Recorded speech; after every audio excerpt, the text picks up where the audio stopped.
Morning class 7। आज हम आपको 4C मतलब साइंटिफिक नोटेशन, बड़े से बड़े नंबर को जब हम लिखते हैं और शॉर्ट फॉर्म में लिख देते हैं।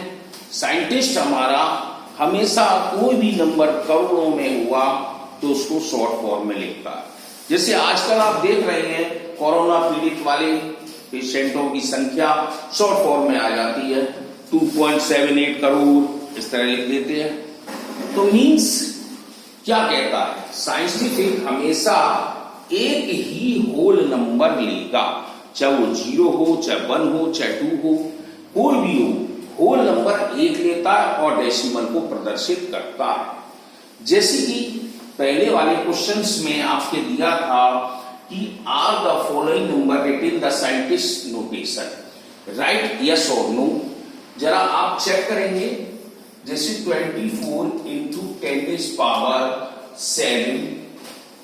और 7 इंटू 10⁻⁴, 8.985⁵ तो इसमें से ये पूछा गया है कि साइंटिफिक नोटेशन में क्या है, कौन सा सही है। तो हम देखो कह सकते हैं कि साइंटिस्ट हमेशा एक ही होल नंबर लेता है और पावर ऑफ 10 में डालता है। अब जैसे पहला क्वेश्चन था 24 इंटू 7⁻⁷। अब आप जरा ध्यान दें, इसमें 24 है होल नंबर, इसको एक पॉइंट में लाना है, 2.4 इंटू 10⁻⁴। अब इसका 10 का अगर मल्टीप्लाई कर देते तो 24 हो जाएगा, इंटू ये 10⁻⁷ है। अब इनकी पोजीशन क्या होगी, तो अगर इसको एक्चुअल लिखेंगे, क्योंकि आप पहली एक्सरसाइज पढ़ चुके हैं, बेस इक्वल होता है और मल्टीप्लाई फॉर्म में है तो एक्सपोनेंट प्लस कर दी जाएगी। इसकी साइंटिफिक फॉर्म ये वाली है, 2.4 इंटू 10⁸। तो ये साइंटिफिक नोटेशन नहीं है। दूसरा क्वेश्चन है, क्यों? क्योंकि यहां पर एक ही होल नंबर है, अगर इसके बाद 0 भी ऐसे लगा देंगे तो इसकी वैल्यू पे कोई असर नहीं पड़ेगा, क्योंकि 1 होल नंबर के बाद एक डेसिमल लगा के हम कितने भी 0 दर्शा सकते हैं। तो ये हमारा 10⁻⁴ है, ये तो हमारा साइंटिफिक नोटेशन है। अब जरा तीसरे में देखते हैं, इसमें क्या है, 8.9 तो है, डेसिमल तो हमारा एक होल नंबर बाद है, लेकिन एक्सपोनेंट पावर हमारी 5 स्क्वायर है, तो उसको 10 होना कंपलसरी होना चाहिए। यहां पर 10 स्क्वायर होता तो बिल्कुल सही होता, कोई टेंशन नहीं थी। तो ये हमारे पहले क्वेश्चन में थे, साइंटिफिक है कि नहीं है।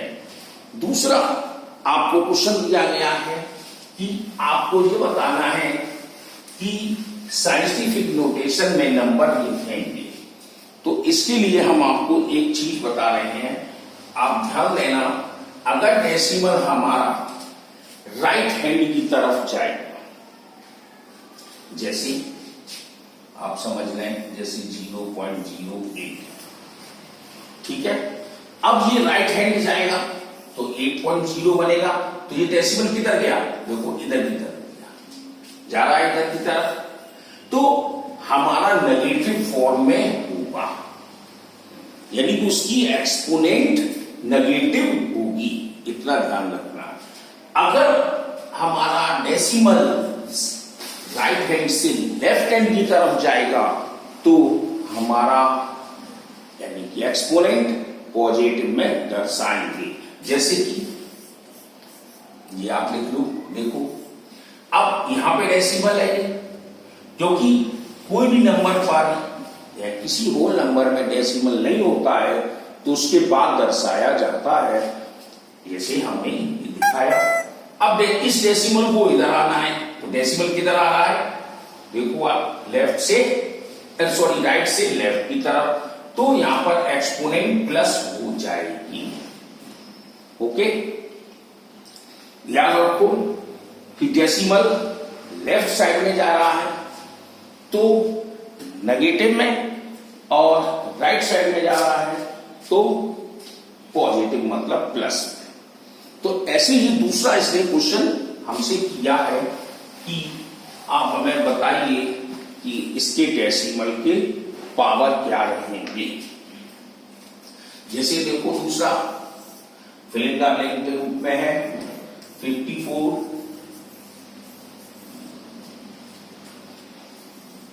इंटू 5.4 इंटू 10 रेज़ पावर पूछ लिया है यहां पर बॉक्स बना के कि क्या होगा। अब देखो ध्यान से, अभी मैंने क्या बोला था, ये पूरा देखो होल नंबर है और होल नंबर है तो डेसिमल इसके पीछे होगा। तो अब ये हमारा किधर जा रहा है, लेफ्ट टू राइट, यानी उल्टे हाथ, सॉरी राइट टू लेफ्ट जा रहा है, यानी सीधे हाथ से उल्टे हाथ की तरफ जा रहा है। तो जब ये जा रहा है तो इतने नंबर गिनेंगे 1 2 3 4 5 6 7, क्योंकि ये होल नंबर लेना कंपलसरी है तो 7 आ गया। तो 7 हमारी एक्सपोनेंट इसकी पॉजिटिव रहेगी। ये हमारा फिलअप हो गया 5.4 इंटू 10 रेज़ पावर 7। अभी आप देखो कि 54 मिलियन दिखाया जा रहा है नंबर। अब साइंटिफिक नोटेशन कहता है 5.4 इंटू 10 रेज़ पावर 7। अब ऐसे ही दूसरा वाला है तो 98 वाला है। अब 98 में देख लो आप 9.8 है, कितने नंबर है, 3 3 6 3 9 2 11 हो जाएगा। ये आप कर सकते हैं। ऐसे तीसरा क्वेश्चन है, इसको साइंटिफिक नोटेशन में लिखना है। अब तीसरे में देखो क्वेश्चन में क्या कहता है, इसका आपको बनाना है साइंटिफिक नोटेशन। तो आप क्या करेंगे, एक होल नंबर ले लिया, पॉइंट लगा दिया 2 इंटू 10 रेज़ पावर, अब गिनो 1 2 3 4 तो 7.2 10 रेज़ पावर 4। ऐसे ही एक लेफ्ट का है, ऐसे ही 790 मिलियन है, ऐसे ही आगे नंबर बढ़ते चले जाएंगे। अब अगला 4th क्वेश्चन कहता है right the following number in standard form. अब स्टैंडर्ड फॉर्म में लिखना है। जैसे चौथा क्वेश्चन है 6 इंटू 10 रेज़ पावर ऑफ 5। अब इसको इस फॉर्म में आना है तो क्या करोगे, 6 डेसिमल है नहीं, 5 है तो 5 बिंदु आप लगा दीजिए, स्टैंडर्ड फॉर्म में आ। ऐसे ही उसने बोला है 7.4 इंटू 10 रेज़ पावर 3। अब देखो एक्सपोनेंट प्लस ही है तुम्हारे यहाँ, माइनस तो आया नहीं, तो हम क्या करेंगे 8 डिजिट में लिखेंगे आपके पास 1 2, ठीक है। तो इस तरह से आप साइंटिफिक नोटेशन भी कर लेंगे। अब इसमें 4D एक्सरसाइज है प्रॉब्लम्स की, भी आप करना है, ठीक है, और इसको ध्यान से देखना। अब हम चलते हैं 5th यूनिट पर। 5th यूनिट क्या कहती है, 5th यूनिट है हमारी अलजेब्रा। अलजेब्रा आपको पिछली साल भी पढ़ाया था हमने। अलजेब्रा है क्या, बीजगणित, जिसमें आपको अर्थमेटिक नंबर और एल्जेब्रिक नंबर, एल्जेब्रिक नंबर क्या होते सर, तो हम कहते हैं अल्फाबेट, इंग्लिश में जो अल्फाबेट आते हैं ए से लेकर जेड तक के वर्ड, ABCDEFG XYZ, ये हमारे नंबर आते हैं, ये हमारी अलजेब्रा में जुड़ते हैं। अब इनको कहते क्या जाए, तो जो हमारे न्यूमेरिकल नंबर थे उसको कॉन्स्टेंट्स कहते थे, 1 2 3 4 5 जो भी नंबर, और जो XYZ होते थे ABCD वगैरह जो अल्फाबेट, उसको वेरिएबल कहते हैं। तब जब हमारा कांस्टेंट वेरिएबल से टकराता, मतलब उसको क्रॉस, उसके नंबर को प्रदर्शित करता है, तो एक अलजेब्रिक एक्सप्रेशन तैयार कर देता। अब जैसे आपने देखा होगा कि अलजेब्रा में जब पढ़ते थे तो 3 × x तो 3x हो जाता। तो इसका मतलब ये हमारे कांस्टेंट में था, ये हमारा वेरिएबल है, और जब मल्टीप्लाई एल्जेब्रिक फॉर्म में आया तो 3x हो गया। तो ऐसे ही आप इसको पढ़ेंगे घर पर, किताब में देखें, हम आपको बता दे रहे हैं कि इसके अंदर क्या क्या है। तो पहले हैं आपके वेरिएबल, दूसरे है कांस्टेंट और तीसरे है एल्जेब्रिक एक्सप्रेशन। तो ये 3 नंबर आपको दिए गए थे, तो ये तीनों नंबर मैंने आपको बता दिए। अब इसके अंदर टर्म, एल्जेब्रिक टर्म क्या होती है, तो इसमें हम आपको बता दें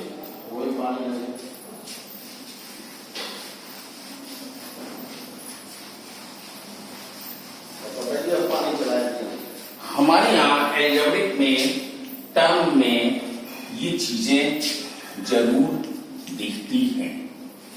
वो 4 साइन हैं हमारे, plus, minus, divide, multiply.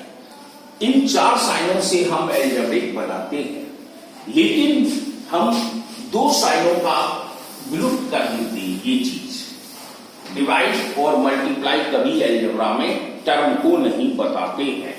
Term को बताते हैं प्लस और माइनस।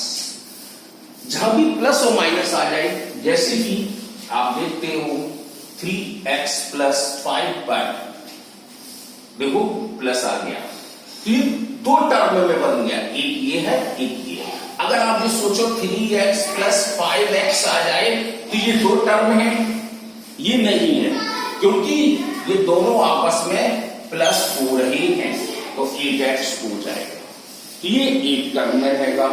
तो टर्म में 3 टर्म हमारे पास बोली गई थी। पहली टर्म थी मोनोमियल, दूसरी बाइनोमियल, तीसरी ट्राइनोमियल, और 3 से ज्यादा जब जाते रहे तो पॉलिनोमियल में आ जाते हैं। तो टर्म हमेशा प्लस और माइनस से चेंज की जाती है। अब इसके आगे जब पढ़ेंगे, किताब में ही देखेंगे, सब चीज किताब में लिखी हुई है। लाइक और अनलाइक। लाइक मीन्स कहते हैं एक जैसा, और अनलाइक कहते हैं अलग अलग। अब कहते हो सर कि टर्म के साथ साथ हमारे ये इसमें लाइक है कि नहीं है, तो हम कैसे उसको लिखते हैं 3x स्क्वायर कॉमा या बाई को लिखते हैं 5 by square x comma 9 by x square comma 3x square by square. तो ये 4 हमारे पास नंबर 1 2 3 4। अब इसमें लाइक कौन से है? लाइक मतलब है एक जैसे, तो एक जैसे हम वेरिएबल देंगे।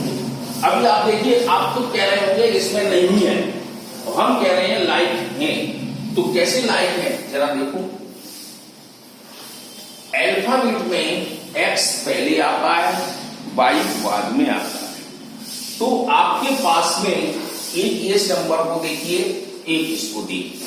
इन नंबरों से कोई मतलब नहीं कांस्टेंट से, केवल वेरिएबल से देखिए। x स्क्वायर y है, यहां पर बाई एक्स स्क्वायर। अगर इसको हम ऐसे अल्फाबेट के क्रम के अनुसार लिखते हैं तो एक्स स्क्वायर वाई ही आएगा, तो हमारा पोजीशन हो जाएगी ये चीज।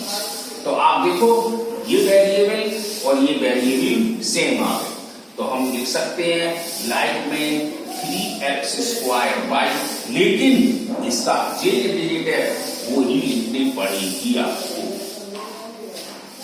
ये नहीं कर सकते हैं 9x स्क्वायर वाई लिखते, नहीं, जो क्वेश्चन में दिया गया है उसी को लिखना होगा।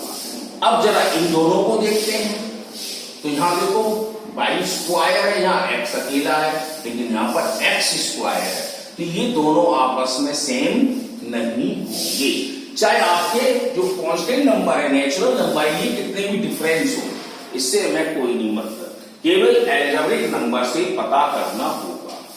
तो लाइक और अनलाइक भी हो गए आपके। अब आपके पास आते हैं डिग्री। डिग्री किसे कहते हैं? तो जो एक्सपोनेंट होती है किसी पे नंबर पे, जो भी एक्सपोनेंट है ये डिग्री बोली जाती है। तो तो अब जैसे कि यहां पर कोई भी नहीं है डिग्री, यानी कोई भी एक्सपोनेंट नहीं, तो इसकी वैल्यू 1 है, ये आपको पिछले चैप्टर में पढ़ चुके हैं। तो ये 1 को प्रदर्शित करता है, इसकी एक्सपोनेंट 1 ही रहेगी। तो इसमें अगर इन चारों क्वेश्चनों में चले तो सबसे ज्यादा डिग्री कहां है, तो यहां पर देखते हैं 2 और 1 3, यहां पर 2 और 1 3, यहां पर 1 और 2 3 हो गई, लेकिन यहां पर 2 और 2 4, इसकी 4 डिग्री बोली गई। तो कल आपको इस किताब के बारे में पढ़ना, ये रीडिंग मैंने आपकी पूरी थ्योरी किताब की लगा दी है 5 वाले चैप्टर की। कल इसकी एक्सरसाइज हम शुरू करेंगे 5 से, लेकिन जब आप पढ़ेंगे नहीं तब तक आप इसको समझ नहीं पाएंगे क्या था।